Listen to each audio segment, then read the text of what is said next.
واہ، یہ گھر کتنا خوبصورت ہے۔ تم نے مجھے پہلے نہیں بتایا کہ تم اتنے خوبصورت اور بڑے گھر میں رہتی ہو۔ میں سر اٹھا کر اس بڑے سے گھر کو دیکھے جا رہی تھی۔ سفید رنگ کی وہ عمارت حد سے زیادہ خوبصورت لگ رہی تھی۔ پچھلے 15 منٹ سے میں اس عمارت کے بارے میں یہ بات کیے جا رہی تھی اور اس کی تعریف کر رہی تھی۔ جتنا میں اسے دیکھ رہی تھی اتنی ہی وہ مجھے مزید خوبصورت لگتی جا رہی تھی۔ دل کر رہا تھا کہ بس دیکھتی ہی جاؤں۔ تبھی میری دوست نے مجھ سے کہا کہ چلو اب ہوش کی دنیا میں واپس آ جاؤ، میں تمہیں اندر لے کر چلتی ہوں، ہمارا گھر اندر سے بھی بہت ہی خوبصورت ہے۔ میں پرجوش ہو گئی اور اس کے ساتھ اندر کی طرف قدم رکھ دیا۔ اندر سے گھر کیا تھا بلکہ یہ تو کوئی محل ہی تھا۔ اونچی چھتیں جن پر لٹکے فانوس ان کے قیمتی ہونے کی گواہی دے رہے تھے۔ جگہ جگہ قیمتی شو پیس رکھے ہوئے تھے۔ ایک ایک چیز کو میں حد سے زیادہ شوق سے دیکھ رہی تھی اور ہاتھ بھی لگا رہی تھی۔ ڈر بھی لگ رہا تھا کہ کہیں میرے ہاتھ لگانے کی وجہ سے کوئی چیز گر نہ جائے۔ نہ جانے کتنی قیمتی چیزیں ہوں گی۔ میں تو ساری زندگی بھی محنت کر کے اتنی مہنگی چیزیں نہیں خرید سکتی تھی۔ پہلی بار زندگی میں اتنی خوبصورت جگہ حقیقت میں دیکھ رہی تھی۔ یقین ہی نہیں آ رہا تھا کہ میں اس گھر کے اندر کھڑی ہوں۔ جتنا یہ باہر سے خوبصورت تھا اس سے کئی گنا زیادہ تو یہ اندر سے پیارا تھا۔ دل کیا کہ کاش یہ میرا گھر ہوتا۔ میری دوست نے مجھ سے کہا کہ چلو میں تمہیں اپنے روم میں لے کر چلتی ہوں، آج کل ہمارے گھر میں گیسٹ وغیرہ آئے ہوئے ہیں اس لیے سب مصروف ہیں۔ یہ کہہ کر وہ مجھے ساتھ لیے اوپر کی سیڑھیوں کی طرف چلنے لگی۔ سیڑھیاں بہت ہی کشادہ بنی ہوئی تھیں، دیواروں پر مہنگی پینٹنگز آویزاں تھیں۔ جب سیڑھیاں ختم ہوئیں تو ایک راہداری نظر آئی جہاں ایک قطار میں کمرے بنے ہوئے تھے۔ یہ حویلی نما گھر اپنی خوبصورتی میں اپنی مثال آپ تھا۔ تیسرے نمبر کے دروازے پر آ کر میری دوست رک گئی اور کہنے لگی کہ یہی میرا کمرہ ہے۔ اس نے کمرے کا دروازہ کھولا، اندر نیم اندھیرا تھا۔ لائٹ آن کر کے جوں ہی وہ سائڈ پر ہوئی تو کمرے کو دیکھ کر میری آنکھیں پھٹی کی پھٹی رہ گئیں۔ ایسے کمرے تو میں نے صرف اور صرف فلموں میں دیکھ رکھے تھے۔ یہاں جدید طرز کا فرنیچر موجود تھا۔ جہازی سائز بیڈ دیکھ کر تو میرا دل کیا کہ میں اس پر جا کر فوراً سے اچھلنا شروع کر دوں۔ نہ جانے اس کا گدا کتنا نرم ہوگا۔ ایک سائڈ پر بک شیلف بنا ہوا تھا، رائٹنگ ٹیبل الگ سے تھی، اس میں قیمتی قلم اور دیگر چیزیں رکھی ہوئی تھیں۔ ڈریسنگ ٹیبل پر مہنگی سے مہنگی پرفیوم اور میک اپ سجا ہوا تھا۔ کمرے کی تھیم بہت ہی خوبصورت تھی۔ میری دوست مجھے اپنے ساتھ لیے اپنے وارڈروب کے پاس آئی۔ جیسے ہی اس نے اپنی وارڈروب کھولی یوں لگا جیسے میں کسی بڑے مال کے کپڑوں کی دکان پر آ گئی ہوں۔ اس کے پاس بے تحاشا کپڑے تھے اور ہر برانڈ کے تھے، مہنگا ترین موبائل اور نہ جانے کیا کچھ رکھا ہوا تھا۔ میری دوست کہنے لگی کہ تمہیں ان میں سے جو بھی کپڑے پسند ہیں وہ لے سکتی ہو۔ میں نے حیرت سے اس کی طرف دیکھا اور کہا کہ یہ تو تمہارے کپڑے سارے کے سارے نئے لگ رہے ہیں، تو تم مجھے کیوں دے رہی ہو؟ وہ زور سے ہنسی اور کہنے لگی ان میں سے بہت سے کپڑے میں نے ابھی تک پہنے بھی نہیں ہیں، لیکن مجھے اب دل نہیں کر رہا کہ میں انہیں پہنوں۔ میں اکتا چکی ہوں انہیں یہاں دیکھ کر۔ آج ہی میں شاپنگ کرنے جاؤں گی تو اپنے لیے نئے ڈریس لے کر آ جاؤں گی۔ مجھے تو وہ کوئی بیوقوف ہی لگ رہی تھی۔ اگر میرے پاس اتنے کپڑے ہوتے تو میں انہیں روزانہ 10 بار پہنتی، اور یہ کہہ رہی ہے کہ اس نے اب تک پہنے نہیں اور اس کا دل اکتا گیا ہے۔ ہر کپڑے کے اوپر برانڈ کا ٹیگ لگا ہوا تھا، نہ جانے کتنے کا ایک جوڑا ہوگا۔ میں ہچکچا رہی تھی کہ کپڑے لوں یا نہ لوں، اور شاید اس نے میری ہچکچاہٹ دیکھ لی تھی اس لیے بولی تمہیں تکلف کرنے کی ضرورت نہیں ہے، تم میری بہت ہی اچھی دوست ہو، تمہیں جو چاہیے خاموشی سے لے لو، میں تمہیں کچھ بھی نہیں کہوں گی، اور اگر کچھ اور بھی چاہیے تو ہم ساتھ جا کر شاپنگ کر لیں گے، بے فکر رہو، بل میں پے کر دوں گی، ویسے بھی مجھے شاپنگ کا بہت شوق ہے۔ اس کے کہنے کی دیر تھی کہ میں نے فوراً سے 3-4 جوڑے اٹھا لیے اور کہا کہ یہ بہت خوبصورت لگ رہے ہیں۔ اس نے 3 جوڑے اور میرے ہاتھ میں تھمائے اور کہا کہ یہ بھی تمہارے اوپر خوبصورت لگیں گے، اور ایک شاپنگ بیگ میں ڈال کر مجھے دے دیے اور کہا کہ واپسی پر لے جانا، یہ میری طرف سے تحفہ سمجھ کر رکھ لو۔ وہ اتنی فیاض تھی کہ میں دنگ رہ گئی۔ اس کے مقابلے میں تو میں حد سے زیادہ کنجوس تھی۔ اپنی چیزیں تو اپنے بہن بھائیوں کو بھی نہیں دیتی تھی اور یہاں وہ اپنی دوست کو دے رہی تھی۔ ہم بیڈ پر آ کر بیٹھ گئے۔ بیڈ کیا تھا بلکہ یوں لگ رہا تھا جیسے ہم بادلوں پر سوار ہیں یا برف کے گولوں پر بیٹھے ہوئے ہیں۔ اتنا خوبصورت احساس ہو رہا تھا۔ اس نے مجھے بتایا کہ یہ سارا فرنیچر باہر ملک سے منگوایا گیا ہے اور میں تقریباً ہر کچھ مہینے بعد اپنے کمرے کا فرنیچر تبدیل کرتی ہوں، بلکہ ہمارے پورے گھر میں چیزیں تبدیل کی جاتی ہیں، گھر کو پینٹ وغیرہ بھی کیا جاتا ہے۔ اچھا میں تمہیں میک اپ کرتی ہوں، مجھے بہت زیادہ شوق ہے میک اپ کرنے کا، لیکن میری کوئی بہن نہیں ہے جس پر میں اپنا یہ شوق پورا کروں، اس لیے اکثر یا تو خود کو کرتی ہوں یا پھر اپنی ملازمہ کو بٹھا کر اس کا میک اپ کرتی ہوں۔ میں حیرت سے اس کا چہرہ دیکھنے لگی۔ ملازمہ کو؟ وہ بولی ہاں ملازمہ کو، اس میں کیا ہے، وہ بھی تو انسان ہی ہوتے ہیں۔ وہ تو ہر لمحہ مجھے حیرت میں مبتلا کر رہی تھی، اتنی نرم دل تھی اور اپنی ملازمہ کو میک اپ کرتی تھی۔ اسی وقت دروازہ بجا تو اس نے کہا اندر آ جاؤ۔ ایک ملازمہ دروازہ کھول کر ٹرالی دھکیلتی اندر آئی۔ ایک نظر میں نے اس کے کپڑوں پر ڈالی اور دوسری نظر اپنے پہنے ہوئے لباس پر ڈالی۔ مجھ سے زیادہ مہنگا اور بہتر لباس تو اس نوکرانی نے پہن رکھا تھا۔ ایک دم سے مجھے شدید احساس کمتری محسوس ہونے لگا اور میں اس کا شکار ہونے لگی۔ میں نے فوراً سے اپنی جگہ سے اٹھ کر اپنی دوست سے کہا کہ میں گھر چلتی ہوں، پھر کسی دن تم میرا میک اپ کر دینا۔ اس نے فوراً میرا ہاتھ پکڑا اور کہا کہ نہیں یار چلو بیٹھ جاؤ۔ یہ کہہ کر اس نے مجھے اپنے سامنے بٹھایا۔ ابھی تم اتنی جلدی نہیں جا سکتی ہو، دیکھو پہلے تمہیں یہ سب کھانا ہوگا اور پھر اس کے بعد ہم لوگ شاپنگ کے لیے چلیں گے۔ اس کے اصرار کرنے پر میں اس کے ساتھ بیٹھ گئی تھی۔ ملازمہ کھانے پینے کی اشیاء سرو کر رہی تھی۔ اتنے زیادہ اقسام کے سنیکس تھے کہ میں حیران ہو رہی تھی۔ میں نے اپنی دوست سے کہا کہ اتنی ساری چیزیں کب بنائیں؟ تو وہ بولی ارے یار ہمارے ہاں تو یہ سب تیار رہتا ہے، دراصل میرے پاپا کو پسند نہیں ہے کہ وہ باہر کی چیزیں کھائیں، وہ صحت کو لے کر بہت ہی زیادہ سخت ہیں، اس لیے باہر کی چیزیں گھر میں بہت ہی کم آتی ہیں، ہر چیز گھر پر تیار کی جاتی ہے۔ میری بوا ہے نا وہی تیار کرتی ہیں اور ہمیشہ ہمارے فریج میں یہ سب رہتا ہے۔ میں دل ہی دل میں سوچنے لگی کہ اس کے تو مزے ہیں، کیسے سونے کا چمچہ اپنے منہ میں لے کر پیدا ہوئی ہے، بیٹھے بٹھائے سب کچھ مل جاتا ہے۔ اے کاش میں اس گھر میں پیدا ہوئی ہوتی اور یہ سب کچھ میرا ہوتا، جب دل کرتا خوب ساری چیزیں کھاتی، جتنا دل کرتا اتنی شاپنگ کرتی اور اس بڑے سے کمرے کے اس جہازی سائز بیڈ پر مزے سے گھنٹوں گھنٹوں تک سوتی رہتی۔ اسی وقت میرے دوست کے موبائل پر ایک کال آنے لگی۔ اس نے موبائل اٹھا کر کال ریسیو کی۔ وہ بات کر رہی تھی تبھی میں غور سے اس کے موبائل کو دیکھ رہی تھی۔ ہر کچھ دن بعد وہ کوئی نیا موبائل لے لیتی تھی۔ میں نے اپنے ہاتھ میں تھاما اپنا موبائل دیکھا جس کی اسکرین پچھلے ہفتے ہی ٹوٹ گئی تھی، لیکن اتنے پیسے نہیں تھے کہ میں جا کر اسے ٹھیک کرواتی، مجھے ایسے ہی گزارا کرنا تھا اور میں کر بھی رہی تھی۔ ملازمہ ہمیں کھانا پینے کی اشیاء دے کر خود چلی گئی۔ مجھے یوں لگ رہا تھا جیسے وہ نگاہوں نگاہوں میں میرا مذاق اڑا رہی ہے، لیکن اس نے اپنے منہ سے کچھ بھی نہیں کہا تھا۔ پھر اس وقت میں نے سوچا کہ چلو میں یہاں پیدا نہیں ہوئی تو کاش میں یہاں پر ایک نوکرانی کی حیثیت سے ہی رہ رہی ہوتی، کتنا پیسہ ہے، روزانہ اس بڑے سے گھر کو دیکھتی۔ یہ تو اپنے ملازموں کو بھی اچھی خاصی تنخواہ دیتے ہوں گے، مجھے بھی کسی بڑے گھر میں نوکری کرنا شروع کر دینی چاہیے، کوئی بھی کام ہو میں کر لوں گی۔ میں خواب و خیالوں میں یہی سب منصوبے بنا رہی تھی۔ میری دوست نے کال بند کی تو ہم باتیں کرنے لگے۔ میں نے اس سے پوچھا تمہارے گھر میں تمہارے علاوہ کوئی نہیں رہتا؟ تو وہ کہنے لگی رہتے ہیں، سب رہتے ہیں، میری موم کسی کام سے کہیں گئی ہوئی ہیں، ہو سکتا ہے اپنی فرینڈ سے ملنے کے لیے گئی ہوں، اور میرے پاپا وہ تو ہمیشہ ہی آفس میں رہتے ہیں، ان کی بزنس میٹنگز اور یہ سب چیزیں اس میں بہت بزی ہوتے ہیں۔ یہ کہتے ہوئے اس کے چہرے پر اپنے پاپا کے لیے بہت ہی فخر بھرے تاثرات آ رہے تھے، اور میں تصور میں سوچ رہی تھی کہ میرے ابا کیا کرتے ہیں، پورا دن مزدوری کرتے ہیں اور ادھر ادھر دھکے کھاتے ہیں، لوگوں کی باتیں سنتے ہیں اور پھر بھی چند 100 روپے ہی کما پاتے ہیں، اور یہ لوگ اتنی زیادہ بزنس میٹنگز کر کے اتنے پیسے کے مالک بن بیٹھے ہیں۔ میں کافی دیر تک ان کے عہدے اور ان کی شان و شوکت کے بارے میں ہی سوچتی رہی۔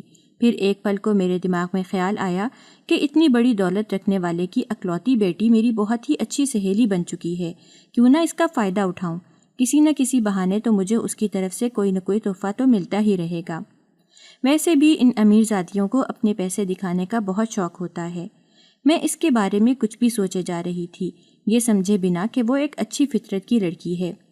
بے شک اس کے باپ کے پاس اتنا پیسہ ہے، لیکن وہ لوگ پھر بھی انسانیت اور رشتوں کو زیادہ اہمیت دیتے ہیں۔ جب چائے اور اس کے ساتھ موجود لوازمات میں نے پیٹ بھر کر کھا لیے تو ہم نے شاپنگ مال جانے کی تیاری شروع کر دی۔ اگرچہ ان چیزوں کو کھا کر میرا پیٹ بھر گیا تھا، لیکن میری نیت اور میرا دل بالکل نہیں بھرا تھا۔ میں چاہتی تھی کہ ان سب چیزوں کو پیک کر کے اپنے ساتھ گھر لے جاؤں، لیکن میں ایسا کر کے اس لڑکی کو خود سے ناراض نہیں کر سکتی تھی، ورنہ آگے پھر میرے سارے پلان خراب ہو جاتے۔ وہ مجھ سے کہنے لگی کہ چلو اٹھو، ہم لوگ چلتے ہیں، جا کر شاپنگ کر کے آتے ہیں۔ لیکن تم اس لباس کو پہن کر وہاں جاؤ گی تو اچھا نہیں لگے گا۔ میں نہیں چاہتی کہ لوگ تمہیں دیکھ کر تمہارا مذاق اڑائیں، اس لیے تم ایسا کرو کہ میرے کپڑوں میں سے کوئی ڈریس پہن لو۔ یہ کہہ کر اس نے وارڈروب کھولی اور ایک ڈریس نکال کر مجھے دے دیا۔ میں نے حیرت سے اس کی طرف دیکھا اور کہا کہ رابعہ، پہلے ہی تم مجھے اتنے سارے کپڑے دے چکی ہو، میں انہی میں سے کوئی پہن لیتی ہوں۔ میری بات سن کر وہ مسکرا دی اور بولی، نہیں نہیں، ایسی کوئی بات نہیں ہے، تم یہ بھی رکھ لینا، ویسے بھی ہم شاپنگ کے لیے جا ہی رہے ہیں تو نئی چیزیں خرید لیں گے۔ جب ہم تیار ہو گئے تو میں اس کے ساتھ کمرے سے باہر نکل آئی۔ جب ہم گھر میں آئے تھے اس وقت مجھے کوئی بھی نظر نہیں آیا تھا، لیکن ابھی جب ہم اس کے کمرے سے نکل کر نیچے آئے تو میں نے دیکھا کہ سامنے لاؤنج میں ایک عورت بیٹھی ملازمہ کو کچھ ہدایات دے رہی تھی۔ میں نے اس لڑکی کی طرف دیکھا اور پوچھا کہ یہ کون ہے، تم نے مجھے ان سے ملوایا نہیں؟ رابعہ بولی، میں تمہیں ملواتی ہوں، یہ میری موم ہیں، زیادہ تر یہ اپنے کام میں مصروف رہتی ہیں اس لیے دیر سے ہی گھر آتی ہیں، آج جلدی آ گئی ہیں۔ یہ کہتے ہوئے وہ اپنی موم کی طرف بڑھ گئی اور ان سے کہنے لگی، دیکھیں اس سے ملیں، یہ فرزانہ ہے، میری فرینڈ ہے، میں نے آپ کو اس کے بارے میں بتایا تھا نا۔ اس کی ماں شکل سے ہی بہت ہی خوش اخلاق لگ رہی تھی، مجھے دیکھتے ہی مسکرا اٹھی اور کہنے لگی، تمہارے بارے میں رابعہ بہت بات کرتی ہے، میں تو شکر کرتی ہوں کہ اس کی کوئی دوست بنی ہے، ورنہ یہ کسی کو دوست بناتی ہی نہیں، نہ جانے تمہیں کیوں بنا لیا۔ چلو آؤ بیٹھو، کچھ کھایا ہے تم نے یا نہیں؟ میں نے ان سے کہا کہ میں کھا چکی ہوں، حالانکہ میرا دل کر رہا تھا کہ میں اور بھی چیزیں کھاؤں، لیکن میں نے تہذیب کا مظاہرہ کیا اور منع کر دیا۔ رابعہ کہنے لگی، موم میں آپ کو اس سے بعد میں ملواؤں گی، فی الحال ہمیں شاپنگ کے لیے جانا ہے، دیر ہو رہی ہے۔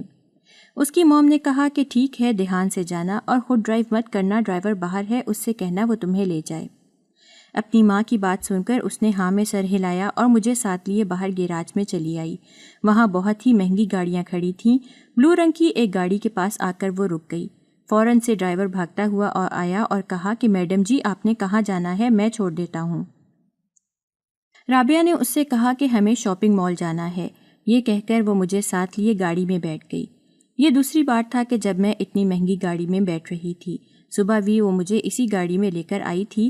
یہ گاڑی اسے اس کے پاپا نے اس کے برتھ ڈے پر گفٹ کی تھی، اور اس وقت میں سوچ رہی تھی کہ امیروں کے گفٹ بھی ان کی طرح امیر ہوتے ہیں، اور ہم ہیں کہ برتھ ڈے پر ایک ایک تک نہیں خرید پاتے ہیں۔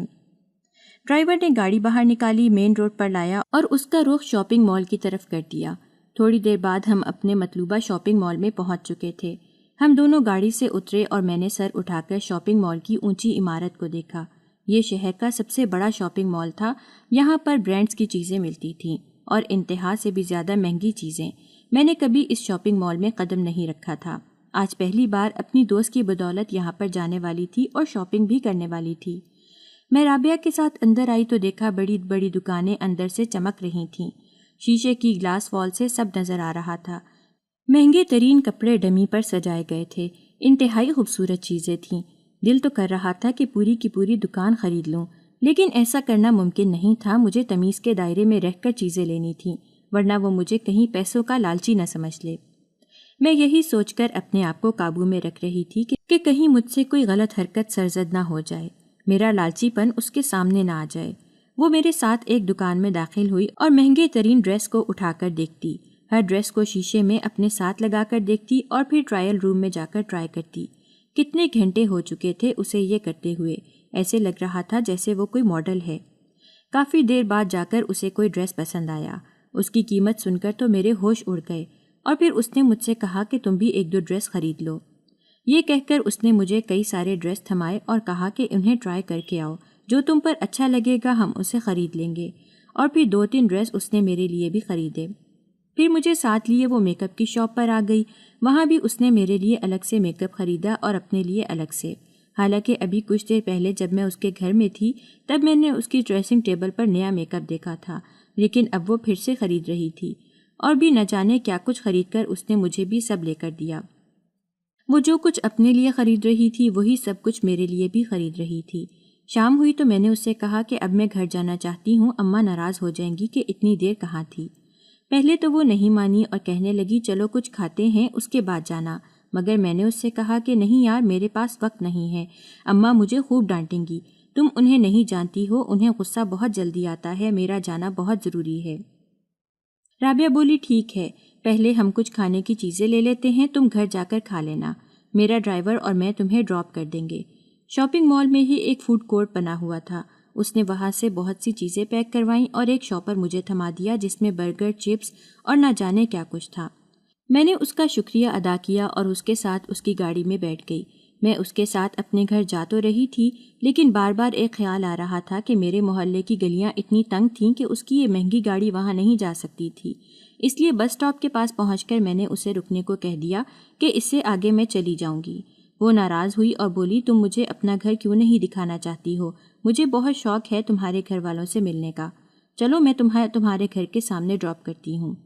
لیکن میں نے اسے سمجھایا کہ آگے کا راستہ تنگ ہے، وہاں جانا مناسب نہیں، تم ابھی گھر جاؤ، ہم پھر کبھی مل لیں گے۔ اس سے پہلے کہ وہ مجھے روکتی، میں فوراً سے اسے خدا حافظ کہہ کر گاڑی سے اتر کر آگے بڑھ گئی۔ اس بس اسٹاپ سے میرے محلے تک کا راستہ صرف 5 منٹ کا تھا۔ جیسے ہی وہ آگے چلی گئی میں نے ایک بار پیچھے مڑ کر دیکھا۔ کاش میں اس گاڑی میں ہمیشہ بیٹھی رہتی۔ پھر میں سر جھٹک کر اپنے گھر کی طرف روانہ ہو گئی۔ وہ کچی بدبودار گلیاں مجھے حد سے زیادہ بری لگ رہی تھیں۔ حالانکہ میں نے اپنا پورا بچپن انہی گلیوں میں کھیلتے گزارا تھا، لیکن ایسی نفرت تھی ان گلیوں سے کہ جی ہی نہیں چاہتا تھا کہ یہاں قدم رکھوں۔ لیکن مجبوری تھی، گھر یہیں پر تھا اور یہیں پر آنا پڑتا تھا۔ سڑک پر تو رہ نہیں سکتی تھی۔ جب میں بڑے بڑے شاپر اٹھائے محلے میں داخل ہوئی تو بچے بڑے اور عورتیں اشتیاق سے میری طرف بھاگی چلی آئیں۔ اس محلے میں ذرا سی بھی مہنگی چیز کسی کو نظر آتی تو سب لوگ پاگل ہو جاتے تھے۔ میں نے بچوں کو ایک طرف دھکیلا اور کہا کہ اپنے کام سے کام رکھو، جا کر کھیلو، اور منہ بنا کر اپنے گھر کی طرف چلی آئی۔ عورتیں پیچھے سے طرح طرح کی باتیں کر رہی تھیں کہ اس میں نہ جانے کس چیز کا غرور ہے، ہماری طرح ہی غریب سے محلے میں رہتی ہے اور نخرے ایسے دکھاتی ہے جیسے کسی حویلی کی مالکن ہو۔ مجھے غصہ تو بہت آیا، لیکن میں نے ضبط کر لیا۔ دروازہ زور زور سے بجانے لگی۔ اندر سے اماں کی دھاڑتی ہوئی آواز آئی، کم بخت کیا ہو گیا ہے جو تو اس طرح سے دروازہ بجائے جا رہی ہے؟ تھوڑا سا صبر ہے یا نہیں؟ جیسے ہی اماں نے دروازہ کھولا تو سامنے میرے ہاتھوں میں اتنے بڑے شاپر دیکھ کر حیران رہ گئی۔ فوراً سے مجھے اندر کھینچا اور دروازہ بند کر دیا اور کہنے لگی، تو کہاں گئی تھی؟ اتنے پیسے کہاں سے آئے؟ اور اس شاپر میں کیا ہے؟ میں نے اماں سے کہا کہ ذرا گھڑی مجھے آرام تو لینے دو، ابھی تو باہر سے آئی ہوں، شربت پلا دو، میرے حواس ٹھکانے آئیں۔ اماں نے کہا، ہاں یہاں پر تو ہوٹل کھلا ہوا ہے نا، میں تجھے کہاں سے شربت پلاؤں، چپ کر کے پانی پی لے۔ پھر وہ اندر گئی اور ایک گلاس پانی کا لے کر آ گئی۔ گرم پانی دیکھ کر میرا موڈ ہی خراب ہو گیا۔ میں نے اماں سے کہا، رہنے دے، اس سے اچھا ہے کہ میں پیاسی ہی رہوں۔ اماں میری باتوں پر بالکل دھیان نہیں دے رہی تھی، بلکہ اس کی نظر تو میرے ہاتھوں میں موجود شاپروں کے اوپر تھی۔ میں نے وہ سارے شاپنگ بیگ ایک طرف رکھے اور اماں سے کہا کہ میری ایک دوست جس کے بارے میں نے آپ کو بتایا تھا، وہ بہت ہی زیادہ امیر ہے۔ آج وہ مجھے اپنے ساتھ شاپنگ پر لے کر گئی تھی۔ یہ ساری شاپنگ اسی نے کروائی ہے، میرا تو ایک پیسہ بھی نہیں لگا۔ یہ سن کر اماں کی آنکھیں چمک اٹھیں اور کہنے لگیں کہ واہ، تیرے تو پارے نیارے ہو گئے، دکھانا کیا لے کر آئی ہے۔ میں نے ایک ایک چیز نکال کر اماں کو دکھائی۔ اتنی مہنگی چیزیں دیکھ کر تو اماں کی آنکھیں ہی ابل پڑی تھیں۔ محلے کی عورتیں ابھی بھی دروازے سے کان لگائے اندر ہونے والی گفتگو سننے کی کوشش کر رہی تھیں، لیکن میں نے اور اماں نے ان پر دھیان نہیں دیا اور اپنے کام میں لگے رہے۔ ہم دونوں وہ ساری شاپنگ دیکھ رہے تھے۔ میں نے اماں کو اس کے گھر کے بارے میں بھی بتایا کہ کتنا بڑا گھر ہے اور اتنی زیادہ مہنگی چیزیں اس گھر میں رکھی ہوئی ہیں کہ ہم تصور بھی نہیں کر سکتے۔ یہ سب سن کر اماں بھی بہت خوش ہو رہی تھیں۔ میرے باقی بہن بھائی بھی آ گئے اور ہر چیز کو دیکھنے لگے۔ میں نے سب کو تھوڑی تھوڑی چیزیں دے دیں۔ میں نے اماں سے کہا کہ یہ دیکھو، کھانے کا سامان بھی لے کر آئی ہوں، اور آج تو ہمارے گھر میں پارٹی ہوگی، جلدی سے پلیٹیں وغیرہ لے کر آ جائیں۔ اماں اندر چلی گئیں اور جا کر پلیٹیں لے کر آنے لگیں۔ پھر ہم سب بہن بھائیوں نے مل کر وہ کھانا کھایا۔ ہماری خوشی کی کوئی انتہا نہ تھی۔ اس دن کے بعد تو میں اس لڑکی کے مزید قریب آ گئی۔ ہر وقت اس کی تعریفوں میں زمین و آسمان کے قلابے ملاتی رہتی۔ اسے لگتا کہ میں اس کی بہت ہی مخلص دوست ہوں اور اس کے پیسے سے کوئی مطلب نہیں رکھتی ہوں، لیکن حقیقت تو یہ تھی کہ مجھے صرف اور صرف اس کے پیسے سے مطلب تھا، ورنہ اس سے دوستی کرنے کا مجھے کوئی شوق نہیں تھا۔ وہ اکثر ہی اپنی کوئی نہ کوئی چیز مجھے دے دیتی اور میں خوشی خوشی رکھ لیتی۔ ایک دن وہ مجھے اپنے گھر لے کر آئی تو وہاں مجھے ایک لڑکا نظر آیا جو دکھنے میں خوبصورت تھا۔ اسے دیکھ کر میں حیران رہ گئی۔ میں نے اس سے پوچھا کہ یہ کون ہے، تو وہ کہنے لگی، یہ میرا بھائی ہے۔ یہ کہتے ہوئے اس کی آنکھوں میں اداسی آ گئی۔ میں حیران ہوئی کہ اتنا ہینڈسم لڑکا ہے تو وہ اداس کیوں ہو رہی ہے، اور اس نے آج سے پہلے کبھی مجھے بتایا کیوں نہیں کہ اس کا ایک بھائی بھی ہے۔ جب یہی سوال میں نے اس سے پوچھا تو اس نے کہا کہ میرا بھائی دراصل دماغی طور پر کمزور ہے، یہ پاگل ہے اور اکثر ہی اس پر پاگل پن کے دورے پڑتے رہتے ہیں۔ ہم نے اس کا بہت علاج کروایا لیکن کوئی فائدہ حاصل نہیں ہوا۔ اب تو ہم سب اس کے لیے بہت فکر مند رہتے ہیں، یہ گھر سے باہر بھی کہیں نہیں جاتا۔ میں سوچ بھی نہیں سکتی تھی کہ وہ لڑکا پاگل ہوگا۔ میں نے اپنی اماں کو بھی اس کے بارے میں بتایا اور کہا کہ اکلوتا بیٹا ہے ان کا اور ذہنی طور پر معذور ہے، لیکن اماں آپ جانتی ہیں کہ وہ اتنی بڑی جائیداد کا مالک ہے، کیسی قسمت پائی ہے اس نے، پاگل ہو کر بھی اتنا پیسہ ہے اس کے پاس، اور ایک ہم ہیں کہ یہاں غربت میں مر رہے ہیں۔ اماں کہنے لگی ہاں تم بالکل صحیح کہہ رہی ہو، لیکن کیا کریں، اس نے قسمت ہی اچھی پائی ہے۔ پھر بولی ہاں ہم ضرور کچھ کر سکتے ہیں، دیکھ بے شک وہ پاگل ہے لیکن پیسہ تو اس کے پاس ہے، کیوں نہ تو اسے اپنے پیار کے جال میں پھنسا لے اور اس سے شادی کر لے، پھر تو ہی راج کرے گی۔ میں نے اماں سے کہا کہ اماں میں ایک پاگل سے کیسے شادی کر کے رہ سکتی ہوں؟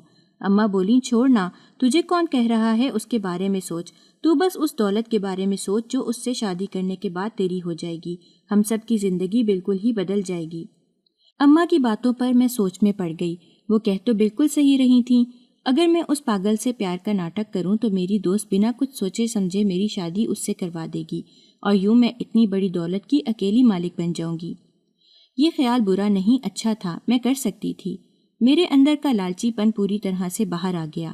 اس دن کے بعد سے جب بھی میں اپنی دوست کے ساتھ اس کے گھر جاتی تو ہمیشہ کچھ وقت اس کے بھائی کے ساتھ گزارتی تھی اور اپنی دوست کے سامنے یہ ظاہر کرتی کہ مجھے اس کے بھائی کی بہت فکر ہے اور میں اس کے پاگل پن کا بالکل بھی مذاق نہیں بناتی ہوں۔ اس کے ساتھ وقت گزارنے کی وجہ سے وہ لڑکا بھی مجھ سے مانوس ہو گیا، مجھے دیکھ کر مسکرا اٹھتا۔ میری دوست نے بھی یہ بات بہت بار نوٹ کی، اس لیے ایک دن مجھے کہنے لگی مجھے لگتا ہے کہ میرا بھائی تمہیں بہت پسند کرنے لگا ہے، کیا تم بھی اسے پسند کرتی ہو، ہر وقت اس کے پاس رہتی ہو؟ میں نے شرمانے کی ایکٹنگ کرتے ہوئے اپنی نگاہوں کو جھکا لیا اور کہا کہ ہاں یار، لیکن میں ایسی بات اپنے منہ سے نہیں کہہ سکتی۔ یہ سن کر وہ خوش ہو گئی اور بولی اس میں ایسی کیا بات ہے، میں آج ہی موم ڈیڈ کو یہ سب کچھ بتاتی ہوں، دیکھنا وہ کتنا خوش ہو جائیں گے۔ وہ فوراً سے نیچے کی طرف بھاگی اور میں پیچھے بیٹھی اس کی بے وقوفی پر مسکرا اٹھی۔ کتنی بے وقوف تھی نا وہ، میرے بچھائے ہوئے جال میں اتنی آسانی سے پھنس رہی تھی، میرا کام تو اب آسان ہو گیا تھا۔ اس نے اپنے ماں باپ سے نہ جانے کیا بات کی کہ وہ اگلے ہی دن مجھ سے کہنے لگے کہ ہم تمہارے والدین سے ملنا چاہتے ہیں۔ میں یہ نہیں چاہتی تھی کہ اس پرانے سے محلے میں وہ آئیں، اس لیے کہا کہ آپ لوگ ایک ریسٹورنٹ میں مل لیں، یہ بہتر رہے گا۔ انہیں بھی یہ بات معقول لگی۔ میں نے اماں کو گھر آ کر خوشخبری سنائی تو کہنے لگی کہ بس میں تیرے ابا سے بات کر لوں، انہیں منانے میں تھوڑا وقت لگے گا لیکن مان جائیں گے۔ اور پھر اماں نے نہ جانے ابا سے کیا بات کی کہ وہ ان لوگوں سے ملنے پر راضی ہو گئے۔ وہ دونوں نئے کپڑے پہن کر خوب تیار ہو کر اس ریسٹورنٹ میں چلے گئے۔ میں جانتی تھی کہ وہ بہت زیادہ احساس کمتری کا شکار ہو رہے ہیں، لیکن میں نے انہیں سمجھا کر بھیجا تھا کہ ایسا کچھ مت کرنا جس سے وہ لوگ برا مان جائیں، یہ رشتہ ہر حال میں کر کے ہی آنا ہے۔ اماں بولنے لگیں کہ تو فکر مت کر، میں تیرے ابا کے ساتھ ہوں، کچھ بھی غلط نہیں ہوگا، ویسے بھی ان کے پاگل بیٹے کو کون اپنی لڑکی دے گا۔ یہ کہتے ہوئے میں اور اماں ہنسنے لگ گئے۔ میں چونکہ ایک غریب گھرانے میں پیدا ہوئی تھی اور بچپن سے صرف اور صرف یہ بدبودار محلہ ہی دیکھا تھا، اس لیے جب کالج میں میری دوستی رابعہ سے ہوئی تو میں نے زندگی کا ایک الگ رخ دیکھا۔ وہ بہت ہی مہنگی چیزیں استعمال کرتی تھی اور پھر اس کی دولت کی وجہ سے ہی میں نے اس سے دوستی بڑھا لی۔ وہ بہت اچھے دل کی مالک تھی، لیکن میرا دل تو لالچ سے بھرا ہوا تھا۔ میں چاہتی تھی کہ اس غربت سے اور اس محلے سے میری جان کسی بھی طرح سے چھوٹ جائے، اور اب میں نے یہ راستہ خود ہی نکال لیا تھا اور ایک منصوبے کے تحت میں اس دولت کی مالک بننے والی تھی۔ یہ لوگ اتنے امیر تھے کہ میں سوچ بھی نہیں سکتی تھی۔ شہر میں موجود بڑے بڑے شاپنگ مالز اور نہ جانے کیا کچھ انہی کا تھا۔ اماں ابا لوگ جب گھر سے گئے تو پیچھے میں بار بار یہی سوچ رہی تھی کہ نہ جانے وہاں کیا ہو رہا ہوگا۔ مجھے شدت سے انتظار تھا کہ کب اماں لوگوں کی واپسی ہوگی اور وہ لوگ آ کر مجھے خوشخبری سنائیں گے، لیکن کافی دیر ہو گئی تھی اور وہ لوگ واپس نہیں آئے تھے۔ میں نے کئی بار سوچا کہ میں ان لوگوں کو فون کرتی ہوں، لیکن پھر یہ مناسب نہیں لگا۔ کئی گھنٹے گزر جانے کے بعد دروازہ بجا تو میں بھاگتی ہوئی دروازے پر گئی۔ جیسے ہی دروازہ کھول کر دیکھا تو سامنے اماں ابا کھڑے تھے۔ اماں کے چہرے پر چھائی خوشی نے مجھے میرے تمام سوالوں کا جواب دے دیا تھا۔ میں فوراً سے ان کے گلے لگ گئی۔ وہ بولیں اچھا ٹھیک ہے، اتنا خوش مت ہو، چلو اندر چلو، پھر ہم بات کرتے ہیں، میں تمہیں سب کچھ بتاؤں گی وہاں کیا ہوا ہے۔ میں نے اماں اور ابا کو فوراً سے پانی دیا۔ ابا تو اندر آرام کرنے کے لیے چلے گئے اور میں اماں کے ساتھ باہر صحن میں بیٹھ گئی۔ میں نے اماں سے کہا کہ وہاں کیا کچھ ہوا، ان لوگوں سے ملی آپ؟ انہوں نے کیا کہا، ایک ایک بات بتائیں۔ پھر اماں نے مجھے بتانا شروع کیا کہ ہاں وہ لوگ بہت ہی اچھے ہیں اور اس رشتے کے لیے دل و جان سے راضی ہیں۔ تمہیں پتہ ہے وہ ہمیں اتنے مہنگے ریسٹورنٹ میں لے کر گئے تھے، وہاں پہ کھانے بہت ہی لذیذ تھے۔ میں تو پاگل ہو گئی اور میں نے بہت کچھ کھایا۔ بہرحال اب جلدی ہم لوگ شادی کی تاریخ مقرر کر لیں گے۔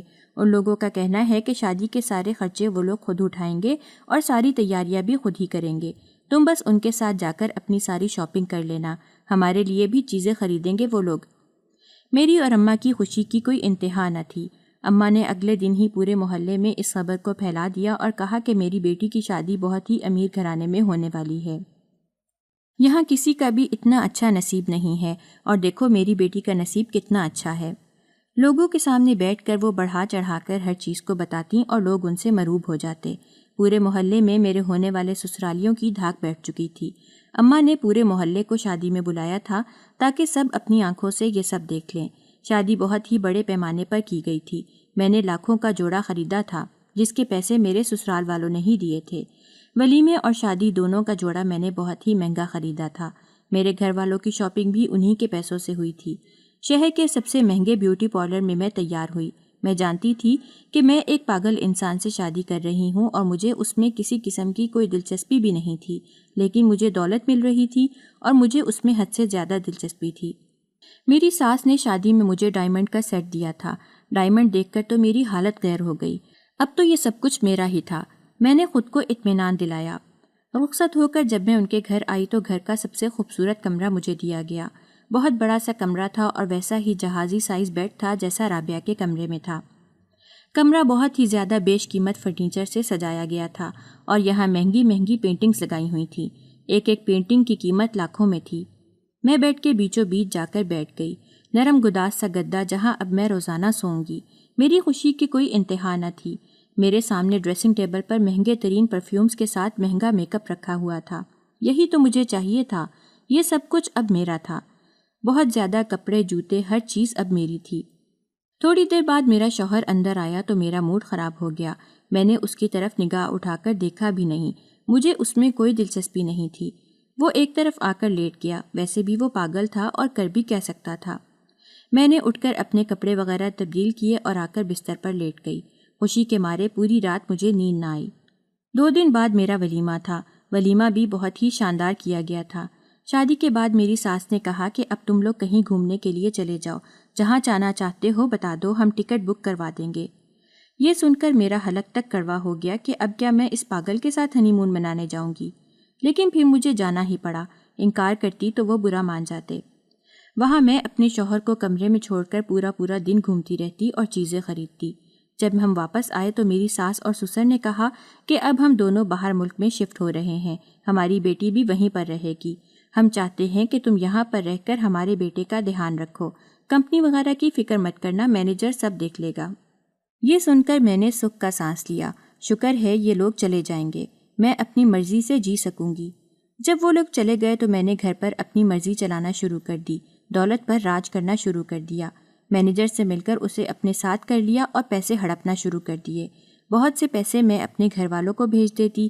اماں لوگوں کو ایک مہنگے علاقے میں گھر لے کر دیا۔ اماں تو بہت خوش تھیں، لیکن میں خوش نہیں تھی، کیونکہ میں نے شادی تو کر لی تھی اور دولت بھی حاصل کر لی تھی، لیکن اب مجھے اس پاگل سے چھٹکارا چاہیے تھا۔ لیکن کیسے؟ دن رات میں یہی سوچتی۔ پھر ایک دن مجھے ایک خیال آیا اور میں نے ایک آدمی کو کال کر کے کہا کہ میں کسی کو ایکسیڈنٹ میں مروانا چاہتی ہوں، یوں لگنا چاہیے کہ ایکسیڈنٹ میں مرا ہے، اس کی میں منہ مانگی رقم دوں گی۔ وہ راضی ہو گیا اور پھر ایک دن میں نے اپنے شوہر کا جھوٹا ایکسیڈنٹ کروا دیا۔ وہ موقع پر مر گیا۔ سب کے سامنے میں نے یہی ظاہر کیا کہ اپنے شوہر کی موت کا مجھے بہت افسوس ہے۔ اس کے ماں باپ اس کے جنازے پر نہ آ سکے، اس لیے حقیقت دب گئی۔ اب میں بہت خوش تھی، لیکن میری یہ خوشی چند دن ہی رہ سکی۔